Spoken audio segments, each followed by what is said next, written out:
Hey Waffle Gang, I do hope you're well. My name is Mark and today we're checking out some more relationship stories. And if you do love a Reddit story, why not consider hitting a like, subscribe, maybe that notification bell too. And don't forget we're on podcast as well. Go to mark-narrations.com and you can select your favorite podcast there if you choose to do so. Totally up to you though, never any pressure. And let's crack on with today's story.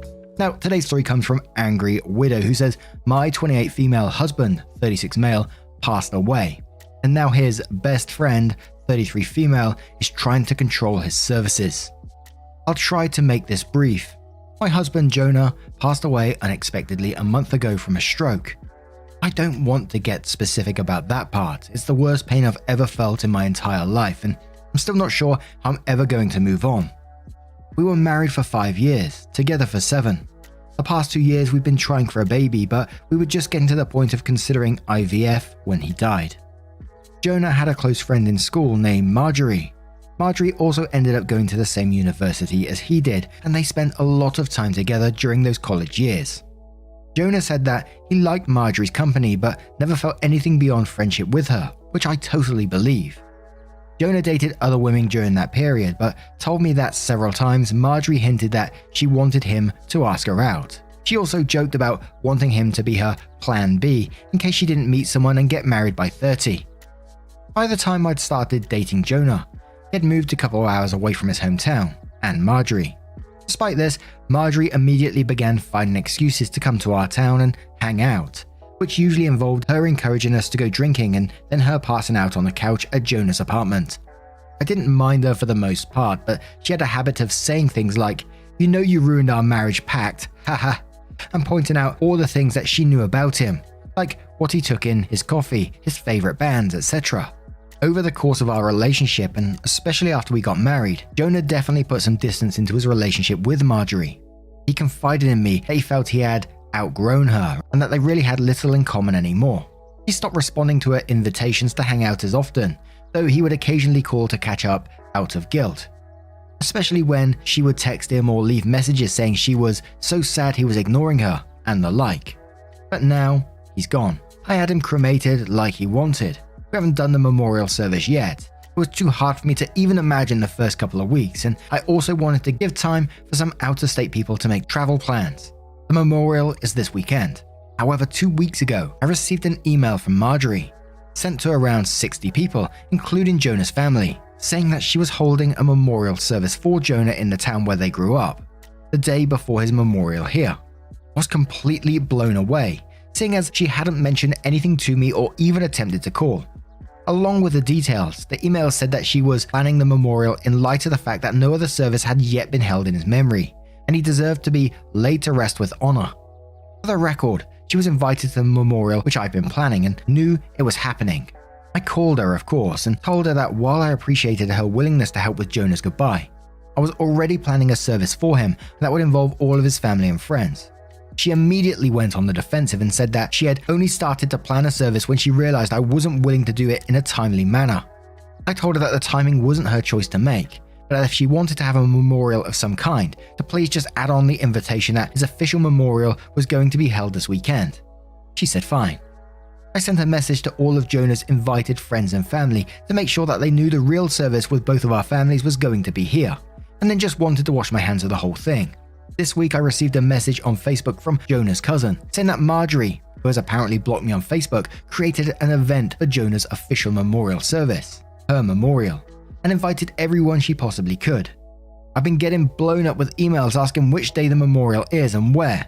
I'm honestly furious. I don't have the emotional energy to deal with this.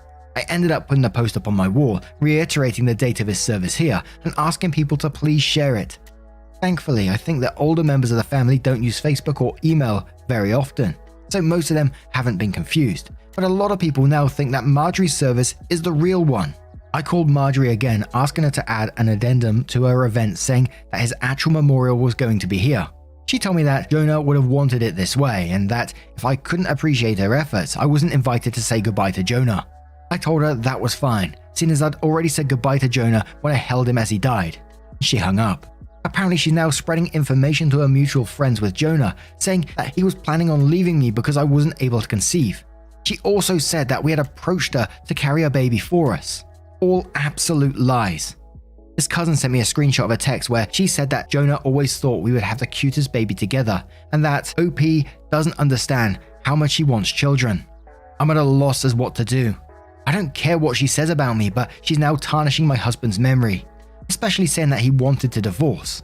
Jonah would never have left me, and anyone that knows him at all knows that we were committed to each other above all else. I need to figure out how to tell this woman to fuck off without encouraging her to spread more lies. I also want to just forget the whole thing and crawl into bed and never get up again. Help me, please. Now to me in this one, and I know it's incredibly hard because OP's already dealing with so much already, and I'm not clued up on arranging memorial services or anything like that, but it felt just so out of line. That very first email that you received from Marjorie, sent to around 60 people, including Jonah's family, saying she was holding a memorial service. OP wasn't even informed of this and was already invited to his real memorial service and knew about it as well, so she'd done this on purpose. So forget what I said about knowing the ins and outs of arranging a memorial service. What she did was wrong. She knew it was wrong. It's absolutely disgusting behavior, and then goes on to spread lies, etc. like this. And I really know it's not beneficial for OP to create extra drama on this, but the way it just feels to me, I'd want everyone to know exactly what she's up to, because that's just so bloody disrespectful. I'm fuming for her. Already so much going on in her life, dealing with the grief of things as well. I really just wonder if there's some family members that may be able to step in and help out OP, maybe deal with this person at the same time, and dealing with all the people around at the social, maybe take over the emails at the same time and explain to everyone exactly what's going on so OP can have a little bit of respite. I'm incredibly sorry for your loss, OP. Please look after yourself in terms of grieving, and like I always say in loads of stories when we cover grief, grieve the way that you need to as long as it's safe and healthy. And trying to get your family involved so they can deal with this Marjorie person sounds like an absolute nightmare. Off the Point says, first off, sorry for your loss. You seriously need to tell this girl to go fuck herself. Say in no uncertain terms that you are his wife, you are his family, and her actions are disgusting. Call all your family and friends and let them know that you, his widow, will be conducting this memorial service. She's out of her mind if she thinks that anyone will believe her story about him leaving you. He had a zillion opportunities to have that girl and turned down all of them and married you. She sounds mentally unstable, seriously so. I would hire an attorney and threaten to sue her for libel. If someone did this to me, I can't even tell you what I would do. She'd be sorry she ever opened her mouth. Painted Lady says, I'm so sorry for your loss. This is truly tragic. I would think that most people would understand that the memorial is where the wife says it is and where the remains will be buried. Contact the hometown newspaper and do an obituary with the correct information. Don't fool with this meddling woman again. If half the people show up, so what? The memorial is for you and his family, to help you let go. Again, I'm sorry for what you are going through. TBA Hornet says, I'm sorry for your loss also. I went through an unexpected loss of my wife February 2014, and it is something that just puts you in an unexpected state of mind. You have to stay strong and keep in mind that she is not the one with this responsibility, and also share this with family and have them handle this insensitive bitch. You have your plate full, as I know, and this distraction isn't wanted or needed at this time. You can have family members assist you in keeping her in line, or lean on them to put her in her place. For me, a year has passed by. I have an amazing lady in my life that is supporting and loving, who has shown me true happiness that I was longing for. It does get better. Life does go on and the sun rises every day. Keep your head on straight. Make to-do lists, plan your future where you need to be in the year ahead. Best of luck, and I hope you know that there is someone out there when you are ready to share the love in your heart with. Keep your head up and keep putting one foot in front of the other. And one more from Tiny Dog Mafia, who says, first, I'm so terribly sorry for your loss. I do not have the right words to express how sorry I am. Second, I became enraged reading this. I don't know if you have anyone who can help you stand up to this woman, but if you are in Florida and need some help this weekend, it's my weekend off and I'd be more than happy to stand guard at your memorial service to make sure this wacko cannot enter. Or even if you need someone to handle other things in regards to her. I have a very mean nurse bitch face I can put on at a moment's notice. I can handle crazy. PM me if I can assist you. I know I'm an internet stranger, but I'm so angry and upset for you. You do not need this on top of everything else. If this escalates, you need to seek legal guidance. Try not to respond to any of the crazy she's spewing. Let her make herself look crazy. She doesn't need much help, I promise you that. You keep your head held high. Redirect anyone asking for which memorial to go to your own, and if you need help with that, please don't hesitate to ask. You are a strong, brave woman. You can do this. Do not let her affect you. She's nuts. You are his wife. Everyone knows that. The more crazy she talks, the more crazy she looks. Hugs to you. So then OP came in with an update which says, I apologize for not updating sooner, but a lot has happened in the last couple of days.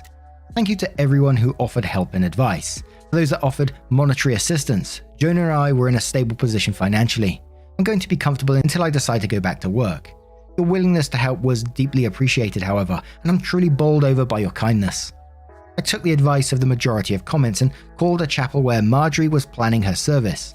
I spoke with a pastor who immediately told me that he had been trying to get in touch with me regarding the service. Apparently both Jonah and Marjorie had grown up in that church.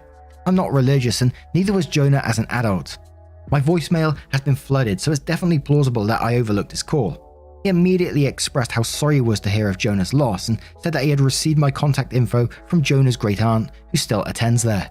He said he was surprised when Marjorie asked to have a service for Jonah, but she had claimed that Jonah and I were separated and I didn't want to be involved.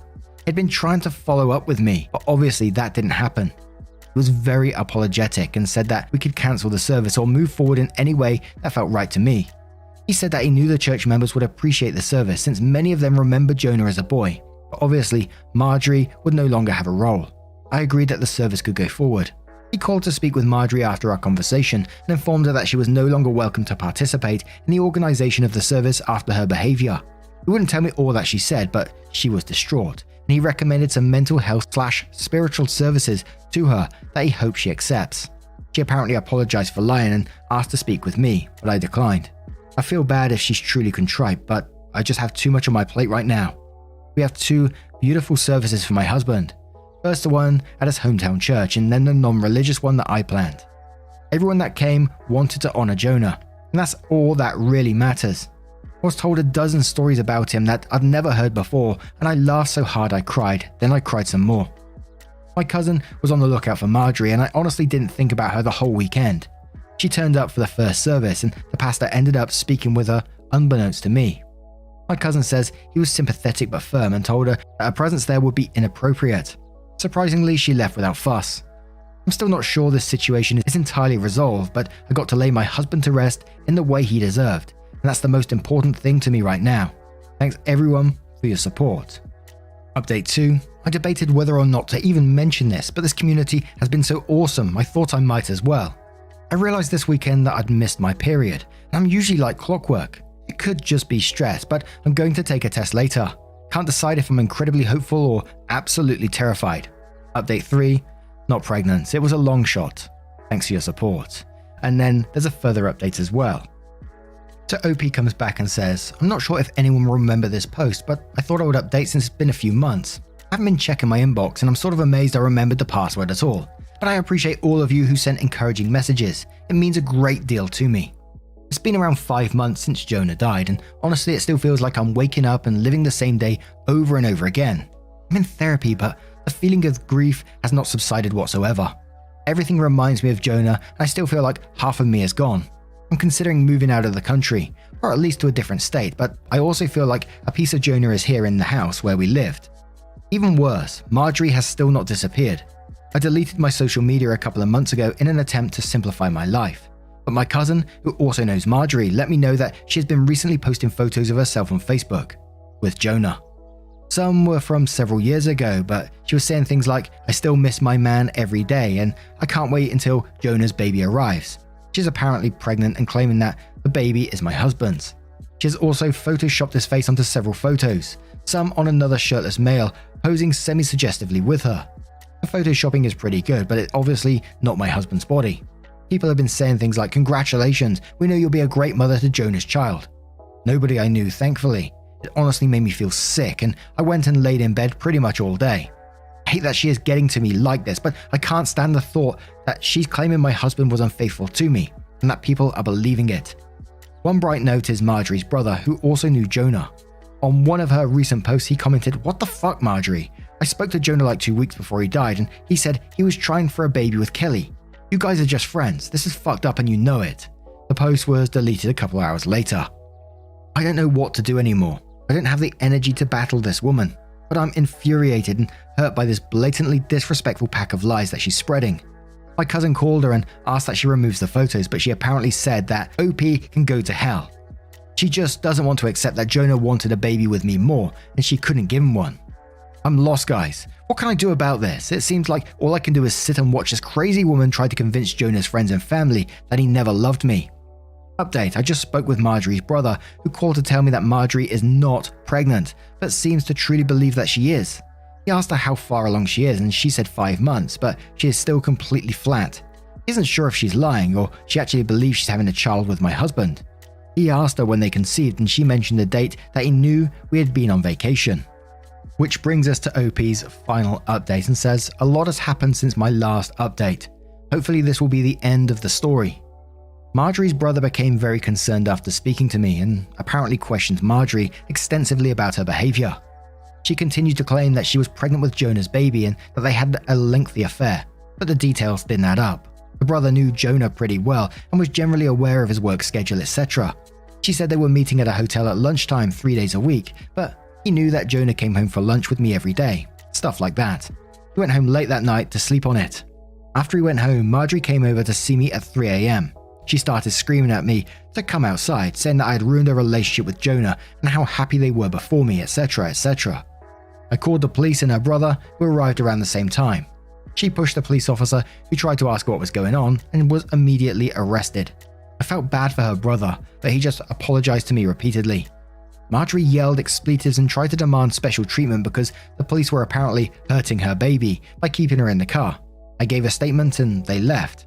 Not exactly sure what happened after, but her brother says she is now under psychiatric evaluation and is apparently struggling with a mental disorder that he wouldn't name.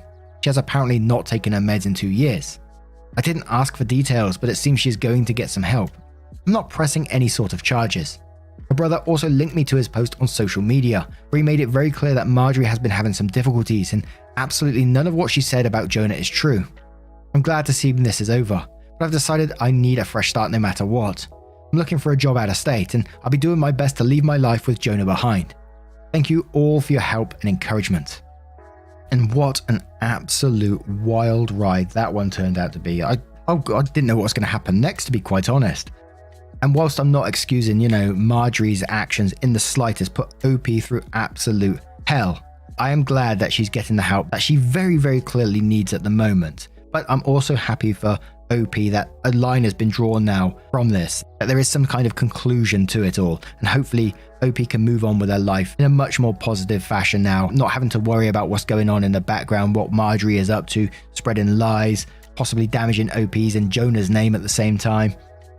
And that OP said themselves that they decided that they need a fresh start no matter what, and they're looking for a job out of state, and hopefully that fresh start is something real positive for them. I really do wish them the best. But what do you guys make of this one? Let me know your thoughts in the comments below. How would you have handled that situation? Let me know.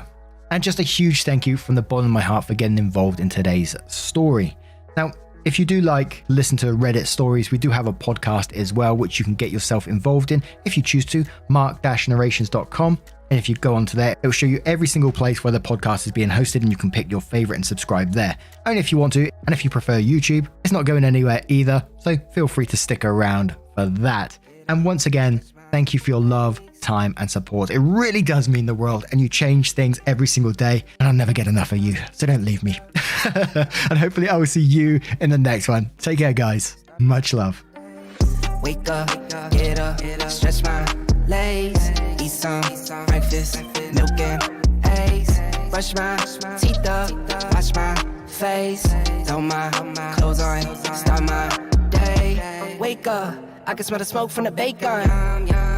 Let's go, see the sun shining from the windows. Okay, I know that today